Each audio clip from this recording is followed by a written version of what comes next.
আসসালামু আলাইকুম ভিউয়ার্স।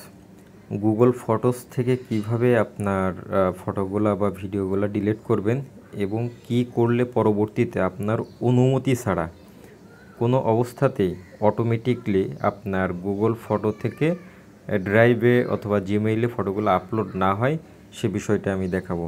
আর এই জন্য ফার্স্টে আপনার ফোনের যে অ্যাপসগুলো রয়েছে তার মধ্য থেকে গুগল ফটোস অ্যাপসটি খুঁজে বের করতে হবে। তো আমার গুগল ফটোস অ্যাপসটিতে আমি ক্লিক করে দিলাম। তো দেওয়ার পরে আপনারা দেখতে পাচ্ছেন যে গুগল ফটোসের ইন্টারফেসটি কিন্তু এমন। তো আমি প্রথমে দেখাবো যে আপনি কিভাবে আপনার ছবিগুলা বা ফোল্ডারগুলো ডিলিট করবেন। আর এটির জন্য আপনি নিচে যে তিনটা অপশন দেখতে পাচ্ছেন, ফটোস, কালেকশন অ্যান্ড সার্চ, এর মধ্যে কালেকশন অপশনটি রয়েছে, আপনি এটিতে ক্লিক করে দিবেন। দেওয়ার পরে কিন্তু এখানে সেগ্রিগেশন হয়ে গিয়েছে, অর্থাৎ ফোল্ডারগুলা ভাগ হয়ে গিয়েছে। যেমন ফার্স্টে দেখতে পাচ্ছেন যে পিপল, দেন হচ্ছে ডকুমেন্টস, প্লেস, ক্যামেরা ইত্যাদি ইত্যাদি। মানে আপনি যে টাইপের পিকচারটি সেটি কিন্তু আলাদা আলাদা ফোল্ডারে থাকবে।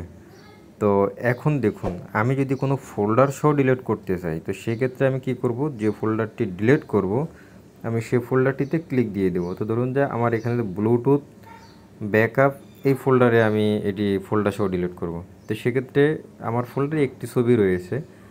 তো ফোল্ডার সহ ডিলিট করতে গেলে আপনাকে কি করতে হবে, টপ এবং রাইট কর্নারে আপনি দেখতে পাচ্ছেন 3 ডট মেনু আছে, এখান থেকে ক্লিক করে 4টা অপশন আসবে। এর মধ্যে থেকে আপনি দেখতে পাচ্ছেন যে ডিলিট ডিভাইস ফোল্ডার 3 নম্বরে, এই অপশনটি ক্লিক করে দিলে আপনার ফোল্ডার সহ ডিলিট হবে। ফোল্ডারে যদি আপনার একাধিক ছবি থাকে সব কিন্তু একসাথে ডিলিট হয়ে যাবে। এখন আপনি চাচ্ছেন যে একটা ফোল্ডারে অনেক পিকচার রয়েছে, আমি তার মধ্য থেকে বেছে বেছে ডিলিট করব। তো সেক্ষেত্রে আপনি কি করবেন, যেমন ধরুন যে আমার 2 নম্বর অপশনে রয়েছে ক্যামেরা, এর মধ্যে কিন্তু অনেক ছবি রয়েছে। তো আমি সব ছবি তো আমি ডিলিট করব না, কিছু কিছু ছবি আমি এখানে রাখবো। তো যেগুলো ডিলিট করব না আমি জাস্ট হচ্ছে এভাবে সিলেক্ট করে চেপে ধরে সিলেক্ট করে আমি এখান থেকে ডিলিট দিয়ে দিব। ডিলিট দিলে কিন্তু ডিলিট হয়ে যাবে, কিন্তু এখানে আপনি দেখতে পাচ্ছেন যে মুভ টু ট্রাস্ট, মানে এখান থেকে ডিলিট হয়ে যাচ্ছে, কিন্তু এই পিকচারগুলো ট্রাস্ট ফাইলের মধ্যে চলে যাচ্ছে, অর্থাৎ ট্রাস্ট ফাইলে এখনও রয়েছে। আর এখানে থাকার কারণ হচ্ছে আপনি যদি ভুলক্রমে কোনো পিকচার ডিলিট করে ফেলেন তো সেটি আপনি ট্রাস্ট থেকে কিন্তু আবার নিয়ে আসতে পারবেন। তো এখানে দেখুন আমি কালেকশনের মধ্যে আসার পরে কিন্তু আমার এখানে যে 4টা অপশন আসছে তার মধ্যে কিন্তু ট্রাস্ট রয়েছে। তো আমি ট্রাস্টে ক্লিক করে দিলাম। তো দেখুন যে আমি যে পিকচারগুলো কিন্তু ডিলিট করছি সেগুলো এখানে আসছে, অর্থাৎ আপনার ড্রাইভে কিন্তু এখনও পর্যন্ত এটি জায়গা বুক করে রেখেছে। তো আপনি চাইলে এখান থেকেও এখন ডিলিট করে দিতে পারেন, আর তা না হলে অটোমেটিকলি এটি 60 দিনের মধ্যে ডিলিট হয়ে যাবে। এটি এখানে থাকার অর্থ হচ্ছে আপনি ভুলক্রমে যদি ডিলিট করে থাকেন তো এখান থেকে সেটি আবার ব্যাক নিতে পারবেন। তো আমি চাচ্ছি যে আমি এটি ডিলিট করে দিব। তো সেক্ষেত্রে আমি কি করতে পারি, এই যে সিলেক্ট অপশনে ক্লিক করে এখানে একটা একটা করে সিলেক্ট করে দিতে পারি, দিয়ে আমি এখানে ডিলিট দিয়ে দিলাম। আপনি চাইলে সব একসাথেই ডিলিট করে দিতে পারেন।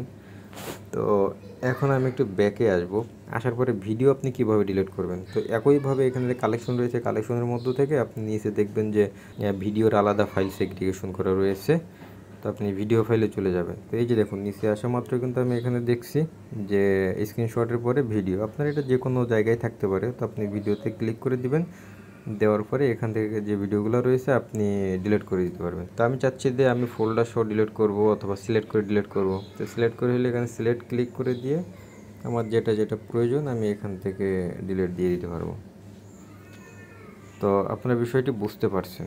এখন কথা হচ্ছে আপনারা কিভাবে এটি আপনার পারমিশন ছাড়া আপনি এখানে আপলোড হবে না সেটি করে রাখবেন। তো সেক্ষেত্রে আপনাকে কি করতে হবে, আপনি গুগল ফটোসের মধ্যে ঢুকলে একদম টপ এবং রাইট কর্নারে দেখতে পাবেন যে আপনার ফটোর আপনার আইকন রয়েছে, অর্থাৎ জিমেলের যে আইকনটি প্রোফাইল পিকচার সেটি রয়েছে। তো আপনি এটিতে ক্লিক দিবেন, দেওয়ার পরে একটু নিচে দেখবেন যে ফটো সেটিংস, আপনি এটিতে ক্লিক দিয়ে দিবেন।